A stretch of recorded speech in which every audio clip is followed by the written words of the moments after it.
Baik, kita siap untuk mendengarkan firman Tuhan. Saudara siap? Kita masih ada di seri Set Apart, ya, dipisahkan dari dunia, dari dosa, ya. Nah, kita ada di minggu keempat. Saya beri judul PHP, ya, pemberi harapan pasti, saudara. Bukan palsu tadi kata Pak Kris, yang pasti. Amin. Mari kita lihat di Ibrani 7, mulai ayat ke-22. Demikian pula Yesus adalah jaminan dari suatu perjanjian yang lebih kuat. Dan dalam jumlah yang besar mereka telah menjadi imam. Mereka, umat Yahudi, bangsa Yahudi, ya. Karena mereka dicegah oleh maut untuk tetap menjabat imam. Ayat 24. Tetapi karena ia tetap selama-lamanya, imamatnya tidak dapat beralih kepada orang lain. Ayat 25. Karena itu, ia sanggup juga menyelamatkan dengan sempurna semua orang yang oleh dia datang kepada Allah. Sebab ia hidup senantiasa untuk menjadi pengantara mereka.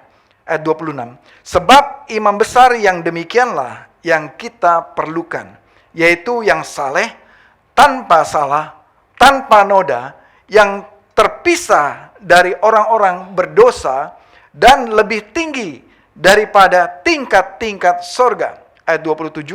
Yang tidak seperti imam-imam besar lain, yang setiap hari harus mempersembahkan korban untuk dosanya sendiri. Dan sesudah itu barulah untuk dosa umatnya. Sebab itu telah dilakukannya satu kali untuk selama-lamanya, ketika ia mempersembahkan dirinya sendiri sebagai korban. Saudara, pekerjaan menanti yang tidak pasti itu adalah pekerjaan yang membosankan. Manusia itu bisa meleset janjinya. Manusia bisa mengecewakan.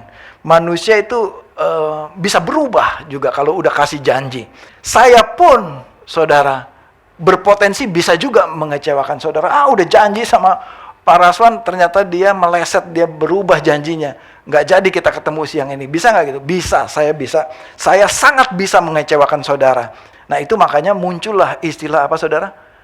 PHP, ya. Pemberi harapan palsu. Kalau manusia kasihnya PHP yang versi palsu. Kalau Tuhan memberikan PHP yang versi pasti, saudara. Ya. Kita sesama manusia ternyata sama-sama nggak sempurna, saudara. Kita sama-sama berpotensi bisa mengecewakan satu dengan yang lain, betul nggak? Sesama manusia, kita punya banyak kelemahan, termasuk saya, saudara. Kita ini bisa meleset kalau berjanji sama orang. Di ayat 19. Sebab hukum Taurat sama sekali tidak membawa kesempurnaan. Tetapi sekarang ditimbulkan pengharapan yang lebih baik, yang mendekatkan kita kepada Allah. Itu di ayat 19. Saudara, firman Tuhan menyatakan sendiri bahwa hukum Taurat pun yang dulu dibuat itu, yang diberikan melalui Musa, itu pun tidak membawa kesempurnaan kepada kita. Tetapi sekarang yang sudah Tuhan lakukan, yaitu Yesus sudah datang di bumi, yang dikatakan sekarang ini karena ada Kristus, maka timbullah pengharapan yang lebih baik dari apa yang dilakukan di perjanjian lama. Nah, kita mau lihat dulu sekarang apa sih yang di perjanjian lama. Di perjanjian lama tadi sesuai dengan ayat ini, setiap hari imam itu harus masuk ke kemah pertemuan, betul menurut ayat tadi ya. Setiap hari untuk masuk, pertama imam itu lakukan untuk menebus dosanya sendiri. Berarti imamnya juga nggak sempurna. Imamnya juga berdosa. Karena imamnya juga manusia juga. Ya, bahkan dikatakan di ayat ke-23, dan jumlah yang besar mereka telah menjadi imam. Banyak imam juga. Artinya imamnya berganti-ganti. Selesai tugasnya diganti yang lain. Selesai tugasnya diganti yang lain. Dan semua imam ini dikatakan tidak sempurna. Semua yang dilakukan dalam hukum Taurat ini dikatakan juga tidak sempurna. Semua yang dilakukan itu tidak sempurna. Imam harus mengorbankan korban untuk dosa dirinya sendiri. Setelah itu membawa korban untuk menghapus dosa bangsa Israel. Itu yang terjadi di perjanjian lama, saudara. Oke, saudara nangkep ini dulu. Ya, kita masih di perjanjian lama nih. Saudara menangkap ini, bahwa imam tugasnya membawa persembahan untuk dirinya sendiri dan untuk bangsa Israel. Ya, dan bangsa Israel harus kumpulkan ternak mereka untuk menebus dosa mereka. Ya, setahun sekali minimal mereka bawa. Ada korban persembahan, ada korban sembelihan, ada korban penghapus dosa, ada korban sajian, dan ada berbagai-bagai tipe korban. Dan begitu banyak semua itu. Dan ternyata itu semua tidak membawa kesempurnaan. Tapi Kristus datang memberikan pengharapan yang pasti kepada umat manusia. Ya, jadi Yesus datang adalah penggenapan dari hukum Taurat. Yesus datang sebagai imam besar dan Yesus telah menjadi kurban. Nah, kita lihat di Ibrani, ya, Ibrani 9 ayat 24. Sebab Kristus bukan masuk ke tempat kudus buatan tangan manusia yang hanya merupakan gambaran saja dari yang sebenarnya, tetapi ke dalam surga sendiri untuk menghadap hadirat Allah guna kepentingan kita. Itu yang disebut intercessor. Dia intercede, ya, bersyafaat untuk kita, yaitu mewakili kita ke hadapan Allah Bapa.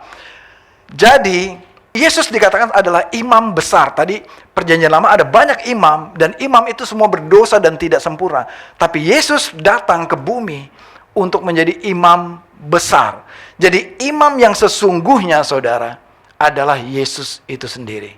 Di perjanjian lama, mereka itu adalah gambaran saja. Jadi korban persembahan, jadi prosesi imam, kemah pertemuan, ruang maha kudus, semua bentuk upacara ibadah, semua bentuk pengorbanan, pencurahan darah, pengampunan dosa, semua itu di perjanjian lama, itu semua adalah gambaran apa yang harus terjadi di kemudian hari supaya manusia bisa bebas dari dosa adalah Allah sendiri datang ke bumi menjadi manusia, menjadi imam besar tadi.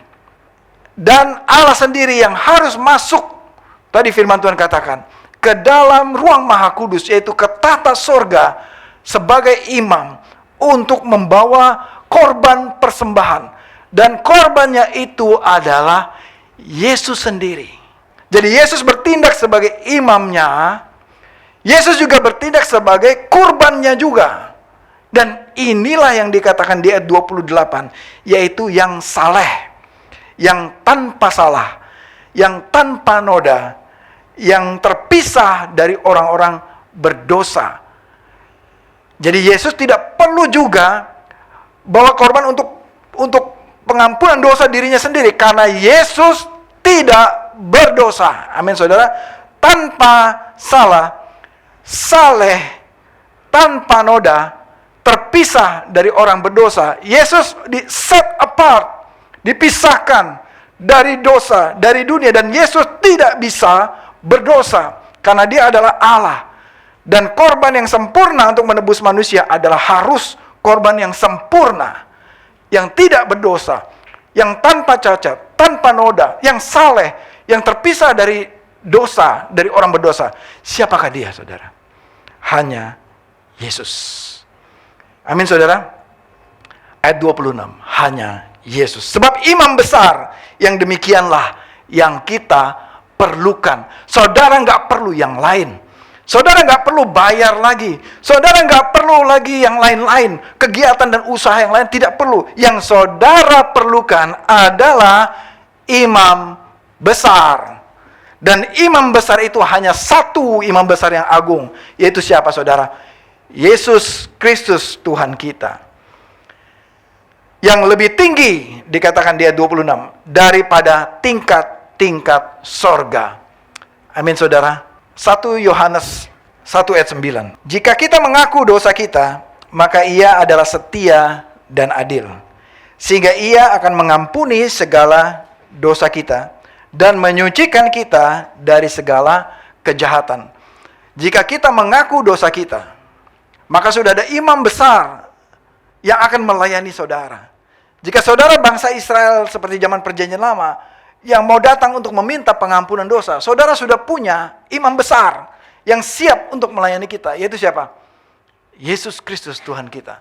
Maka dikatakan, sang imam besar kita, maka ia, yaitu Yesus Kristus, adalah apa? Setia dan adil. Ia akan mengampuni segala dosa kita dan menyucikan kita dari segala kejahatan. Ini yang dikatakan di ayat 22 tadi. Yesus adalah jaminan buat kita. Ya, jaminan apa? Karena Yesus adalah imam besar yang agung yang kita sembah tadi. Yang pertama, ada jaminan pengampunan dosa untuk saudara. Ada jaminan kepada kita. Seburuk apapun dosa kita, sejahat apapun dosa kita, sebejat apapun dosa kita, sekotor apapun hidup saudara dan saya, Tuhan menjamin pengampunan kepada kita. Oh, kok enak Tuhan? Loh, kok enak Pak Rason? Kok dia dosa yang jahat begitu kok diampuni? Iya, enak memang. Di dalam Kristus memang enak, saudara. Ada jaminan pengampunan. Amin, saudara. Apapun dosa saudara, kita bisa diampuni. Tidak ada yang tidak bisa Tuhan ampuni. Tuhan bisa ampuni saudara. Yang kedua, ada jaminan penyucian. Di ayat 9 tadi dikatakan, Tuhan itu setia dan adil, Ia akan mengampuni dosa kita dan akan menyucikan saudara. Ada jaminan. Saudara, betapa pentingnya Yesus sebagai jaminan di ayat 22 tadi. Demikian pula, Yesus adalah jaminan dari suatu perjanjian yang lebih kuat. Amin, saudara. Yesus adalah jaminan saudara. Buat hidup kita, Yesus itu garansi, kartu garansi saudara. Kartu garansi saudara, dia jaminan saudara. Jangan dilupakan dan jangan dibuang kartu garansinya. Jangan dibuang Yesusnya begitu saudara terima Yesus. Simpan dia baik-baik di dalam hati saudara. Amin. Jika ketika ada badai datang, saudara sudah punya jaminannya itu di dalam hidup saudara. Suatu hari, saya baru pindah dari Bali ke Jakarta, saudara. Saya dulu tinggal di Bali. Waktu baru pindah ke Jakarta, saya pinjam mobil kakak saya ada urusan ya dari arah Blok A Cipete, saya harus ke utara ya. Jadi kan satu-satu jalur yang enak kalau lewat situ adalah lewat Jalan Sudirman. Dan mobil kakak saya itu mobil pick up, saudara. Saya nyetir sendiri. Ya, sok tahu aja saya nyetir di jalan gitu. Dan ini hari Minggu ya. Jadi saya jalan sampai di bawah jembatan Semanggi, dipanggil, disuruh stop. Stop terus buka kaca, masih pakai kaca yang begini, saudara. Polisinya datang, saya tanya, salah saya apa ya Pak ya? Gitu. Ah, kamu sok belaga nggak tahu aja katanya, dibilang. Ini mobil bak terbuka nggak boleh lewat di Sudirman. Hah? Oh, saya baru tahu, saya nggak tahu, saya bilang gitu sama polisinya. Terus kan saya bilang, ini kan juga hari Minggu, saya bilang gitu. Waktu itu hari Minggu. Bapak nggak tahu, kata polisinya. Di sini mobil ini nggak boleh. Iya, saya nggak tahu loh, saya bilang. SIM-nya sini, KTP semua dia cek. Begitu dilihat SIM, oh Bapak orang Bali ya? Saya agak lega sedikit. Wah, ini ide yang bagus. Betul, saya orang Bali gitu. Ide yang bagus gitu. Baru pertama kali ke sini. Ya baru kali ini saya bawa mobil lewat sini, pakai mobil bak begini. Saya pikir nggak apa-apa gitu. Bapak mau kemana? Saya mau ke Pakubuwono Pak. Oh, saya dari arah utara ke arah selatan. Saya mau ke Pakubuwono Pak. Terus dia tanya, Bapak tahu ke sana? Lupa sih Pak jalannya, saya bilang gitu. Oh ya udah, ayo saya antar katanya. Jadi nih SIM-nya dikasih. Lain kali Pak kalau dari luar kota jangan sendiri ya Pak ya, dia bilang. Oh iya Pak, siap Pak, dia bilang. Terus dia balikin SIM-nya ke saya. Terus dia antar pakai motor 4Rider, wik gitu. Wah, keren banget saya. Pakai mobil bak terbuka, di depannya dikawal sama 4Rider man gitu kan. Maksud saya begini saudara, kalau udah dikawal gitu udah ada jaminan tenang gitu, kita udah nggak bakal ditangkap lagi nih gitu, di jalan. Ya itu namanya saudara, saya mau kasih tahu. Saya memang salah gitu lewat situ. Itulah namanya mercy, pengampunan saudara. Itu namanya pengampunan. Saya diampuni kesalahan saya.